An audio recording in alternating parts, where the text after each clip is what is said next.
ഈ 3 ഔട്ട്ലെറ്റ്സ് തുടങ്ങുക. അപ്പോൾ ഒരു ഔട്ട്ലെറ്റിനെ തുടങ്ങി നമ്മളൊരു പ്രോഫിറ്റായിട്ട് എത്തുന്ന സമയത്ത് സാധാരണ ആളുകൾ ചിലപ്പോൾ അതിനെ കുറച്ചുകൂടെ ഒന്ന് പരിപോഷിപ്പിക്കാൻ, അതിനെ വലുതാക്കാൻ നോക്കുകയാണ് ചെയ്യുന്നത്. അത് ചിലപ്പോൾ അതിന് വർഷങ്ങളുടെ സമയം എടുക്കുകയും ചെയ്യും. പക്ഷെ ഇവിടെ ഒരു വർഷത്തിൽ തന്നെ, ചിലപ്പോൾ ഒരു വർഷത്തിൽ താഴെ തന്നെ 3 ഔട്ട്ലെറ്റ്സ് ഒക്കെ തുടങ്ങിയെന്നാണ് നമ്മൾ മനസ്സിലാക്കുന്നത്.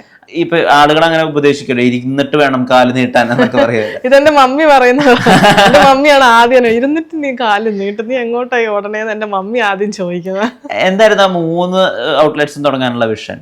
ഞങ്ങൾക്കിപ്പം ഫാസ്റ്റ് ഗ്രോയിങ്, ഞങ്ങൾക്കിപ്പം ചെയ്തുകൊണ്ടിരിക്കുന്നതിൽ നമുക്കൊരു ടൈം പീരീഡ് ഉണ്ട്. ഇപ്പം ഞങ്ങൾ ഏറ്റവും കൂടുതൽ സ്ട്രെസ് അനുഭവിച്ചിരിക്കുന്ന സമയമാണ് ഞങ്ങളിപ്പം. ഒരു പ്രോപ്പർ ഫാമിലി ടൈം ഇതൊന്നും ഇല്ലാണ്ട് ബിസിനസ്സിന് പുറകെ മാത്രം ഞങ്ങൾ രണ്ടുപേരും ഓടിക്കൊണ്ടിരിക്കുക.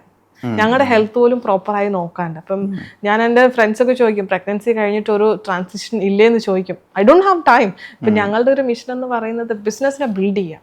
അപ്പോൾ ആ ഒരു അത്രയും ഞങ്ങൾ ഫാസ്റ്റായിട്ട് കാര്യങ്ങൾ മൂവ് ചെയ്തതുകൊണ്ടാണ് ഒന്നിൽ നിന്ന് ഈ ടൈം പീരീഡ് കൊണ്ട് ഞങ്ങൾക്ക് 3ലേക്ക് എത്താൻ പറ്റും. ഈ 1 കഴിഞ്ഞപ്പോൾ തന്നെ we have build our team. Kitchen സൈഡിലും ഫ്രണ്ട് ഹൗസ് സൈഡിലും മാർക്കറ്റിംഗ് സൈഡിലും ഒക്കെ ടീമിനെ ബിൽഡ് ചെയ്തത് കൊണ്ട് ഞങ്ങൾക്ക് ഫാസ്റ്റായിട്ട് 3ാമത്തേലേക്ക് ജമ്പ് ചെയ്യാൻ പറ്റി. പലപ്പോഴും ഈ ഓണ്ടർപ്രണേഴ്സിൻ്റെ ഒക്കെ പോഡ്കാസ്റ്റും അവരുടെ അഭിമുഖങ്ങളൊക്കെ വായിക്കുകയും കാണുകയൊക്കെ ചെയ്യുമ്പോൾ നമ്മൾ ശ്രദ്ധിക്കുന്ന ഒരു കാര്യം, ഒരു മിഷനിലേക്ക് ഇറങ്ങി അല്ലെങ്കിൽ ഒരു ഓണ്ടർപ്രണർഷിപ്പ് സെറ്റ് ചെയ്യാൻ വേണ്ടിയിട്ട് അവർ കുറേ സാക്രിഫൈസ് ചെയ്യുന്നുണ്ട് എന്നുള്ളതാണ്. അതിൻ്റെ അപ്പുറത്തെ സൈഡിൽ ഇപ്പോൾ ഇൻസ്റ്റാഗ്രാമൊക്കെ നമ്മൾ എടുത്ത് നോക്കുകയാണെങ്കിൽ നിങ്ങൾക്ക് വേണ്ടി സമയം ചെലവഴിക്കൂ, നിങ്ങൾ ഹോളിഡേയിലേക്ക് പോകൂ, നിങ്ങൾ കുറേ കൂടിയൊക്കെ ലൈഫിലെ ചെറിയ മൊമെൻറ്റ്സിനെടുത്ത് ആഘോഷമാക്കും എന്നൊക്കെ പറഞ്ഞിട്ടുള്ള വീഡിയോസ് നമ്മൾ കാണുന്നുണ്ട്. നമ്മൾ കുറേയൊക്കെ സാക്രിഫൈസ് ചെയ്യണം നമ്മളൊരു കാര്യം വിജയിപ്പിക്കണമെന്നുണ്ടെങ്കിൽ. ആ ഒരു ഓൾഡ് സ്കൂൾ രീതി ഉണ്ടല്ലോ, നമ്മളെ തന്നെ മറന്ന് നമ്മളെ എല്ലുമുറിയെ പണിയെടുത്താലേ നടക്കുകയുള്ളൂ. ആ ഒരു തിയറിയിൽ തന്നെയാണോ അലീന വിശ്വസിക്കുന്നത്? അത് ആ ഒരു തിയറിയിൽ തന്നെയാണ്. അങ്ങനെ അത്രയും ഞങ്ങൾ വർക്ക് ചെയ്യുന്നതുകൊണ്ട് എനിക്കൊരു മൊമെന്റ് ഉണ്ടായിരുന്നു. ഈ ബിസിനസ് തുടങ്ങി ഒരു മൊമെന്റ് ഉണ്ടായിരുന്നു. ഞാനൊരു ഡിപ്രഷനിലേക്ക് പോയൊരു മൊമെന്റ് ഉണ്ടായിരുന്നു. എനിക്ക് തോന്നുന്നു ഒരു പോസ്റ്റ്മോർട്ടം ഡിപ്രഷൻ എന്ന രീതിയിലാണെന്ന് തോന്നുന്നു. എനിക്ക് എൻ്റെ മകൾക്ക് ബെസ്റ്റ് കെയർ കൊടുക്കാൻ പറ്റും. ഞാനൊരു നല്ല അമ്മയല്ലേ, ഞാൻ എൻ്റെ ബിസിനസ് മാത്രമേ നോക്കുന്നുള്ളൂ, എനിക്ക് നല്ല അമ്മയല്ലേ എന്നുള്ളൊരു തോട്ട് വന്ന സമയമുണ്ട്. ഓൾ നൈറ്റ് ഞാൻ കരഞ്ഞുകൊണ്ടിരുന്ന സമയമുണ്ട്. I don't know, nobody else know. ഞാൻ ഫാമിലി പറഞ്ഞ അവരെ ടെൻഷൻ ആക്കിയിട്ട് കാര്യമില്ല. Me and Nithin only knows that pain. പല ടൈം എനിക്കൊരു നല്ല കെയർ മകൾക്ക് കൊടുക്കാൻ പറ്റുന്നില്ല എന്ന് വിചാരിച്ച് ഞാൻ ടെൻഷൻ അടിച്ച പല സമയങ്ങളും ഉണ്ട്. അപ്പം എനിക്കെൻ്റെ മകൾക്കൊരു ബെസ്റ്റ് അമ്മയാകാനും പറ്റുന്നില്ല, എനിക്കൊരു ബെസ്റ്റ് ഓൺടർപ്രണറും ആകാൻ പറ്റാത്തൊരു സ്റ്റേജ് ഉണ്ട്. I think every womans are go throughing this. Because ഈ ഒരു സ്റ്റേജ് എന്ന് പറഞ്ഞാൽ അത് ആർക്കും അത് ഗോ ത്രൂ ചെയ്തവർക്ക് മാത്രം മനസ്സിലാവുന്ന ഒരു സ്റ്റേജാണ്. അപ്പോൾ ആ ഒരു സ്റ്റേജിൽ കൂടി കടന്നു പോയിട്ടുണ്ട് ഞങ്ങൾ ഈ ബിസിനസ്സിനെ. ഞാനൊരു ഫുൾ ടൈം വർക്കിങ്ങുമാണ്, ഒരു ഫുൾ ടൈം മദറും കൂടിയാണ്. ഈ രണ്ടും ബാലൻസ് ചെയ്ത് ലൈഫ് മുന്നോട്ട് പോകും. എൻ്റെ ബിസിനസ്സിനെ ഒരു നല്ല രീതിയിൽ എത്തിക്കുന്നതിലും ഒരുപാട് ഗോ ത്രൂ ചെയ്തിട്ടുണ്ട്. I don't know how that will be relate with other things. എനിക്കത് ഒരിക്കലും മറ്റൊന്നുമായിട്ടും കണക്ട് ചെയ്ത് പറയാനും പറ്റത്തില്ല. ഹാർഡ് വർക്കിംഗ് എന്ന് വെച്ചാൽ അതിന് മേളിലായിരിക്കും ഞാൻ ചെയ്തതെന്ന് എനിക്ക് തോന്നുന്നു. UK പോകുന്ന മലയാളികൾ അല്ലെങ്കിൽ UK മലയാളികളുടെ ഫ്ലോ, അത് ഈ അടുത്ത് പ്രത്യേകിച്ച് കോവിഡിന് ശേഷം എടുത്തു പറയേണ്ട ഒരു കാര്യമാണ്. മലയാളികൾക്ക് UK പോയിട്ട് വരുന്ന മാറ്റം അല്ലെങ്കിൽ അവർക്ക് അവിടെ ഉണ്ടാവുന്ന ബുദ്ധിമുട്ടുകൾ, അതിനെ പറ്റിയിട്ടുള്ള ഒരുപാട് വീഡിയോസ് വരുന്നു. അല്ലെങ്കിൽ പൊതുവിൽ ഇങ്ങനെ ഒരു വർത്താനം വരെ ഉണ്ട്. അതായത് വീട് പണയം വെച്ച് ലോൺ എടുത്ത് UK പോയി ജാക്കറ്റ് ഇട്ട് പട്ടിണി എടുക്കുകയാണ് ഒരുപാട് കുട്ടികൾ എന്ന് പറയുന്ന ഒരു പ്രചാരം തന്നെയുണ്ട്. ശരിക്കും എന്താ UK മലയാളി കുട്ടികളുടെ സത്യാവസ്ഥ അലീന കണ്ടെടുത്തോളം? ഞാൻ കണ്ടെടുത്തോളം നന്നായി ഹാർഡ് വർക്ക് ചെയ്ത് നല്ല ടാലന്റഡ് പിള്ളേർ നല്ല രീതിയിൽ ജീവിക്കുന്നുണ്ട്. അവർ നല്ല രീതിയിൽ അവരുടെ ബാക്ക് ഫാമിലിനെ ടേക്ക് കെയർ ചെയ്യുന്നുണ്ട്. എവിടെയെങ്കിലും കേട്ടിട്ടുണ്ടോ UK പോയ കുട്ടികളുടെ ഫാമിലി ഇവിടെ പട്ടിണിയിലാന്ന്? അത് മീറ്റ് ചെയ്യാനുള്ള ഇൻകം അവിടെയുണ്ട്.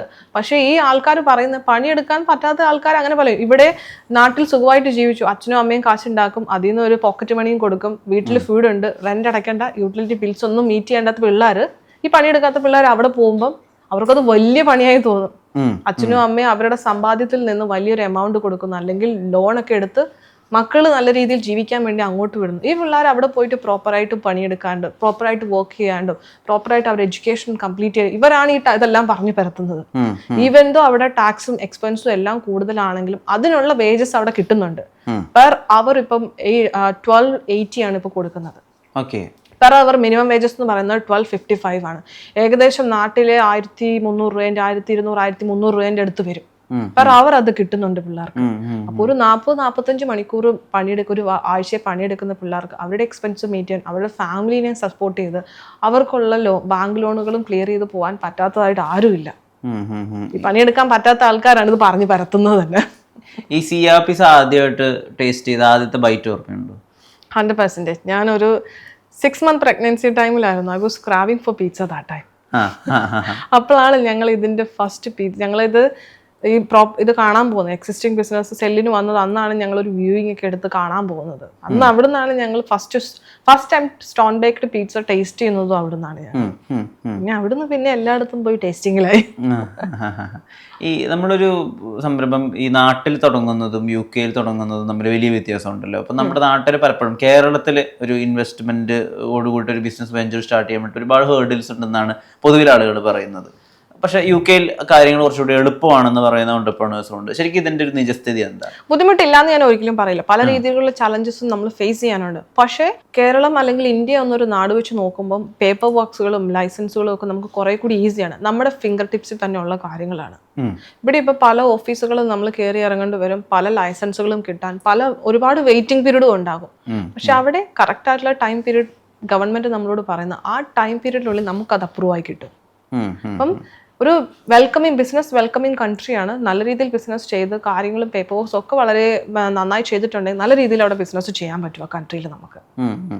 മദ്യം വിളമ്പുന്ന ഒരു റെസ്റ്റോറൻറ്റ് തുടങ്ങുമ്പോൾ അവിടേക്ക് വരുന്ന ആളുകൾ എങ്ങനെ ബിഹേവ് ചെയ്യും? കാര്യങ്ങൾ കൈവിട്ടു പോകുന്ന ഒരു സിറ്റുവേഷൻ ഉണ്ടാവുമോ? അല്ലെങ്കിൽ എങ്ങനെയായിരിക്കും അവിടുത്തെ ആളുകളെ ടാക്കിൾ ചെയ്യും, പ്രത്യേകിച്ച് അവിടെ വരുന്ന കസ്റ്റമേഴ്സിനെ? അതിനെങ്ങനെയായിരിക്കും ഓവർകം ചെയ്യുക? അങ്ങനെ ഒരു ഡിസ്കഷൻ ഉണ്ടായിട്ടുണ്ടോ? മദ്യം വിളമ്പുന്ന ഒരു റെസ്റ്റോറൻറ്റ് എന്ന് പറഞ്ഞാൽ UK മദ്യം എന്ന് പറയുന്നത് ഒരു സാധാരണ ഡ്രിങ്ക് പോലെ തന്നെയാണ്. അതിനിപ്പം ഇന്ത്യയിൽ ഒരു ബാർ എന്ന് വെച്ചാൽ വി കൻ ഇമാജിൻ ഫുൾ അലമ്പായിരിക്കും അവിടെ. പക്ഷെ ആ ഒരു അലമ്പൊന്നും ആരും അവിടെ വന്ന് കാണിക്കില്ല. That people have A good life style. അവരൊരു 9 to 5 ജോബ് കഴിഞ്ഞ് അവരുടെ ആ സ്ട്രെസ്സൊക്കെ ഒരു സ്ട്രെസ് ഔട്ട് ചെയ്യാൻ വരുന്ന സ്ഥലമാണ് ഈ ബാർ ആൻഡ് റെസ്റ്റോറൻറ്റ്സ്, പബ് എന്നൊക്കെ പറയുന്നത്. So they behave very well. അപ്പം നല്ല രീതിയിൽ ആൾക്കാർ, ഞങ്ങൾക്ക് ഇതുവരെ അങ്ങനെ ഒരു ഇഷ്യൂസ് ഫേസ് ചെയ്യേണ്ട വന്നിട്ടില്ല, ടു ബി വെരി ഹോണസ്റ്റ്. അപ്പം നല്ല ആൾക്കാർ മദ്യം വിളമ്പുന്ന സ്ഥലമാണെങ്കിലും അവർ വളരെ നല്ല രീതിയിൽ വന്ന് ബിഹേവ് ചെയ്ത് അവരുടെ ഹാപ്പി ടൈം സ്പെൻഡ് ചെയ്ത് അവർ പോകുന്നു. അല്ലാണ്ട് നാട്ടിൽ പോലെ കുടിക്കാൻ മാത്രം വരുന്നു, കുടിച്ച് അതൊരു ഫാമിലിക്ക് ബേർഡൻ ആവുന്നു, ചുറ്റുമുള്ളവർക്ക് പ്രശ്നമാവുന്നു, അങ്ങനെ ഒരു കോൺസെപ്റ്റ് അവിടെ ഇല്ല. സിയയുടെ ഒരുപാട് ആർട്ടിക്കിൾസ് ന്യൂസ് പ്ലാറ്റ്ഫോംസിലൊക്കെ വരുന്നു, അലീന പേഴ്സണലി ഇന്റർവ്യൂസ് ഒക്കെ കൊടുക്കുന്നു. അപ്പോൾ ഇത് കാണുന്ന അവിടുത്തെ ഉള്ള മലയാളികളായിട്ടുള്ള UK സ്റ്റുഡൻസ് ഉണ്ടാവും, UK മലയാളികളുണ്ടാവും. അവർ ജോലി ചോദിച്ചിട്ട് മെസ്സേജ് അയക്കാറുണ്ട്. ഒരുപാട് പിള്ളേർ എനിക്ക് എല്ലാ ദിവസവും എൻ്റെ ഇമെയിലിൽ എനിക്ക് CV റിസീവ് ചെയ്യും. പക്ഷെ എനിക്ക് പ്ലേസ് ചെയ്യണമെന്ന് ആഗ്രഹമുണ്ട്. ഞങ്ങളാൽ പറ്റാവുന്ന മലയാളി സ്റ്റുഡൻസിനൊക്കെ ഞങ്ങൾ ജോലി കൊടുത്തിട്ടുണ്ട്. അപ്പൊ പല ആൾക്കാരും പറയും മലയാളികളെ അടുപ്പിക്കരുതെന്ന് പറയും. എങ്കിലും നമ്മുടെ ആൾക്കാരാണ്, we need to support them. നമ്മളല്ലാണ്ട് ആരാണ് അവരെ സപ്പോർട്ട് ചെയ്യുക? അപ്പൊ ഞങ്ങൾക്ക് പറ്റാവുന്ന രീതിയിലൊക്കെ ഞങ്ങൾ ഇപ്പം ഫ്രണ്ട് ഹൗസിൽ ഇല്ലെങ്കിലും, ബിക്കോസ് നമ്മളൊരു ഇറ്റാലിയൻ റെസ്റ്റോറന്റ് ആയതുകൊണ്ട് ലോക്കൽ പീപ്പിൾസിനെ തന്നെ ഞങ്ങൾക്ക് ഫ്രണ്ട് ഹൗസിൽ നിർത്താം.